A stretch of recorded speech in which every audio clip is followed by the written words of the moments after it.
Hi, it's Rob Sullivan. Welcome to part 3 on intuition.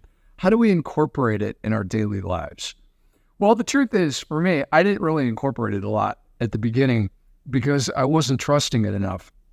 And it took a very interesting encounter at a bookstore with James Van Praagh, the medium and author, to get me to start thinking about that. I was literally waiting in line to get my book signed, and as I walked up to the table, he looked at me with a big surprised look on his face, and he said, "You do this work." And he said, "You're very intuitive." And then he asked me a few questions about what I did, and then he went on to talk about how I had Reiki all around me. And I wasn't a Reiki master at the time, but I later became one. And it was partly his encouragement that got me to start thinking about how to incorporate intuition into the work that I did coaching clients and even the work that I do speaking and working with companies. Because many of the examples that I think to share come to me, and it's basically through that. So how do you activate it?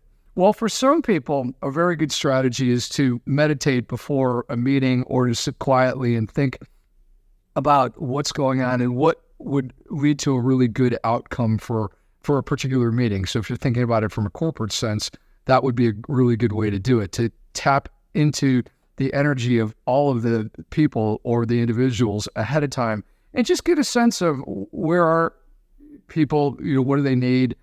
How can you work together most effectively? That's a good way. And that's part of what I've done when I coach clients is I literally listen. I'm fully aware and fully present with them. Now, another thing you can do, which is a lot of fun, I went to a wilderness survival school, and the guy, Tom Brown Jr., who runs the school, talks a lot about intuition in terms of the inner guidance and the inner knowing. And he has a very practical use for it. He taught people, and I love this, there were people who were looking to dig up Indian arrowheads and artifacts from hundreds of years ago. And what he would have them do is to meditate and tune in and ask themselves in which direction should they look. And then they would tune into the distance. So they would say, okay, and ask themselves, is it 5 feet in front of me? Is it 50 yards? And try to get a sense of where it is.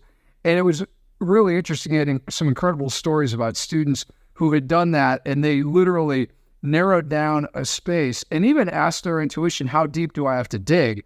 And they would come up with these beautiful arrowheads on the very first try. It was amazing.